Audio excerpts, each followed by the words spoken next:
प्रिय भाई एवं बहनों, आप लोग को हमारे चैनल सत्यम एमएस में स्वागत है।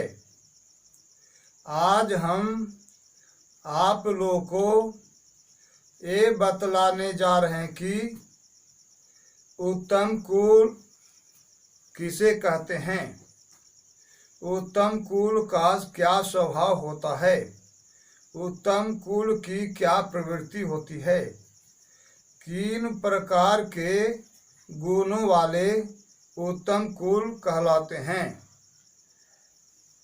इसके बारे में आज हम आप लोग को जानकारी प्रदान करने जा रहे हैं कि उत्तम कुल किसे कहते हैं, उत्तम कुल क्या है, उत्तम कुल का स्वभाव या प्रवृत्ति लक्षण क्या होता है। विदुर नीति के 14 अध्याय श्लोक नंबर 23 में विदुर जी ने बतलाया है।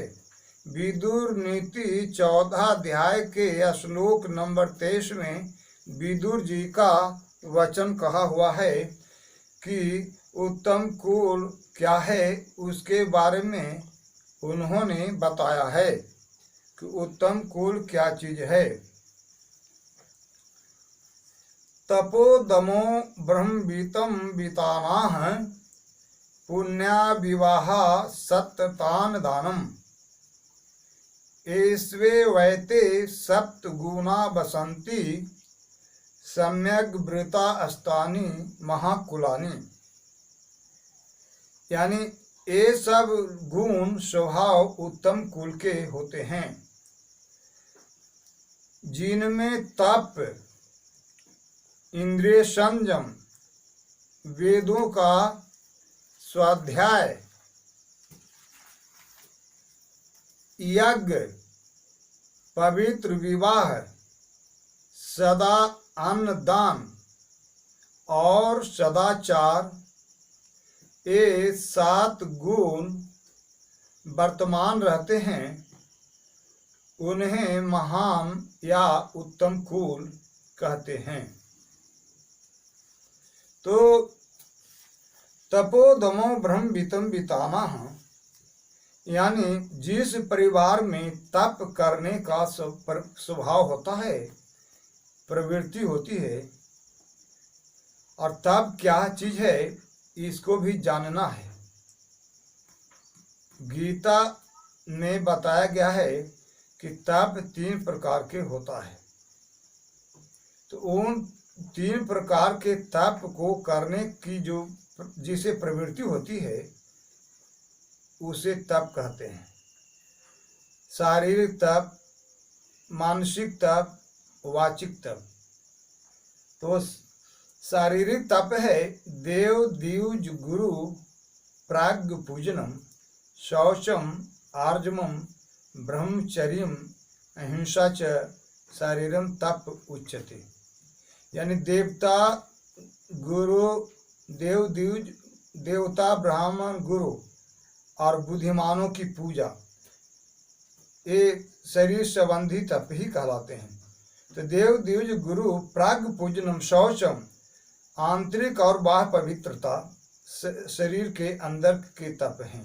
तो देव द्विज गुरु प्राग्ञ पूजनम शौचम आर्जवम, यानी शरीर से सीधा साधा भोला भाला होना चाहिए।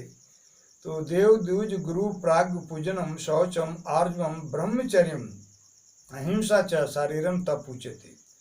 और शरीर को संयमित रखना चाहिए, ब्रह्मचर्य जीवन पालन करना चाहिए शरीर से। तो 8 प्रकार के मैथुनों का परित्याग ब्रह्मचर्य जीवन में आता है। या नारी का मन से चिंतन न करना पूर्ण ब्रह्मचर्य जीवन में आता है। और अहिंसा, अहिंसा का मतलब किसी को मन कर्म वचन तीनों के द्वारा संकट में कष्ट में नहीं डालना। तो शरीर से किसी को सताना नहीं, हत्या नहीं करना, जीव हिंसा नहीं करना, लोगों को किसी तरह शरीर से किसी को संकट में नहीं डालना, क्लेश नहीं पहुंचाना, हत्या नहीं करना, अपराध नहीं करना, ये शारीरिक तप के अंतर्गत हैं। अनुद्वेग कर्म वाक्यम सत्यम प्रेहेतम च यत् स्वाध्याय अभ्यसनम चैव वांग्मयम तप उच्यते। अब वाणी संबंधी तप के बारे में बता रहे हैं कि उद्वेग को न करने वाली वाणी का प्रयोग करना चाहिए। यानी कहने का मतलब ऐसी वाणी हम बोलें जिससे लोग उद्वेगित नहीं हों, यानी आवेश में नहीं आए, उनको कष्ट न हो जाए वाणी सुन करके, इस तरह की वाणी का प्रयोग नहीं करना चाहिए। तो अनुद्वेग कर्म वाक्यम सत्यम प्रिय हितम चयत, सदैव वाणी से यथार्थ भाषण करना चाहिए, यानी सत्य बोलना चाहिए, प्रिय बोलना चाहिए और हितकारक बोलना चाहिए। अनुद्वेग कर्म वाक्यम सत्यम प्रिय हितम च यत् स्वाध्याय अभ्यसनम चैव, स्वाध्याय यानी स्वाध्याय करना चाहिए, यानी सदस्य ग्रंथों का अध्ययन करना चाहिए, सत्संग करना चाहिए, ये सब स्वाध्याय के अंतर्गत आते हैं। तो स्वाध्याय अभ्यसनम चैव वांग्मयम तप उच्यते, ये वाणी संबंधी तप कहलाते हैं। अब मन प्रसाद, तीसरा तप है मन प्रसाद। मन प्रसाद सौम्यतमं मौनम आत्म विनिग्रह भाव संशुद्धि रीते तपो मानसम उच्यते। यानी मन प्रसाद यानी मन से सदैव प्रसन्न रहना चाहिए। मन प्रसाद सौम्यतमं, और सौम्य भाव का यानी शांत भाव का होना चाहिए। मन प्रसाद सौम्यतमं मौनम, यानी मौन का मतलब होता है मन से परमात्मा को ध्यान चिंतन मनन करते रहना चाहिए। मौन का मतलब होता है सदैव मन को बुराई की ओर से रोक करके रखना चाहिए, यानी मन में विशेष नहीं सोचना चाहिए, मन में सदैव अच्छा सोचना चाहिए, सदैव उचित सोचना चाहिए, न्याय युक्त सोचना चाहिए, धर्म युक्त सोचना चाहिए, एक्स्ट्रा नहीं सोचना चाहिए, विशेष नहीं सोचना चाहिए, और मन को वश में रखते हुए प्रभु का चिंतन मनन करना चाहिए। यानी मन का मतलब होता है मौन रहना, यानी शांत रहना, किसी तरह के मन में उद्वेग नहीं रहना, मन में तरंग नहीं आने देना, मन में आसक्तियाँ कामनाएं नहीं आने देना इत्यादि। तो मन प्रसाद सौम्यतमं मौनम आत्मविनिग्रह भाव संशुद्धि रीतेत तपो, भाव संशुद्धि रीतेत तपो मानसम उच्यते। तो मन प्रसाद सौम्यतमं मौनम आत्मविनिग्रह, तो आत्मविनिग्रह माने मन को संयमित रखना चाहिए और भाव का शुद्ध होना चाहिए, भाव से नरम होना चाहिए, भाव से नरम होना चाहिए, यानी हृदय के पवित्र होना चाहिए, हृदय से गलत भाव का नहीं होना चाहिए। तो इस तरह से ये हो गया मन संबंधित तप। इस तरह के 3 प्रकार के तप कहे गए हैं।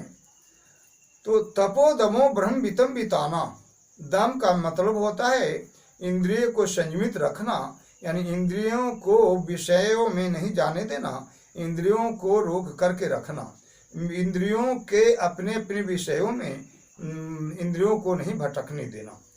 ब्रह्मवितम का मतलब होता है स्वाध्याय।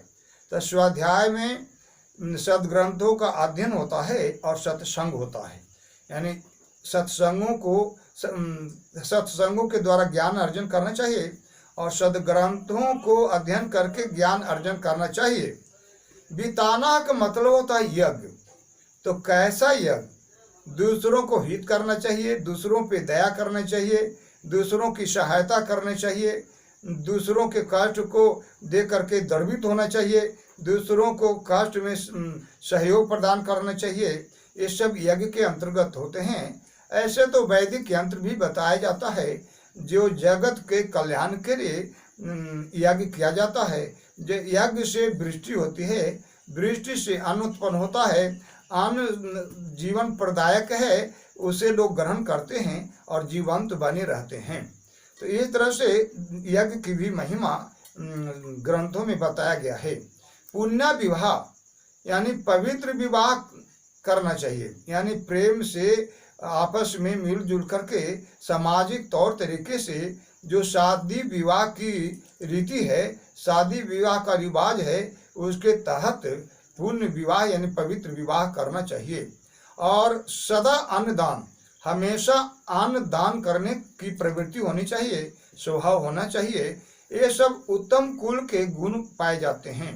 तो ऐसे व्यक्ति और सदाचार यानी पवित्र आचार, आचरण के पवित्र होना चाहिए, उत्तम होना चाहिए, सदैव अच्छा आचरण करना चाहिए सारे जगत के प्राणियों के साथ, सारे जगत के लोगों के साथ, भूत समुदायों के साथ, समस्त भूत समुदाय के साथ।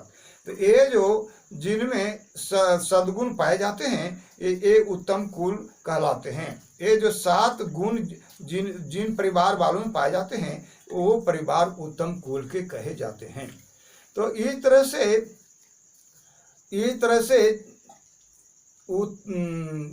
उत्तम कुल के गुणों का, स्वभाव का वर्णन किया गया, जो विदुर नीति में वर्णित है। विदुर नीति के अध्याय 14 में है, अध्याय 14 के 23 नंबर श्लोक में है। इसकी जानकारी होती हुई आप लोग हमारे चैनल सत्यम एमएस को सब्सक्राइब करें और ज्ञान अर्जन करें।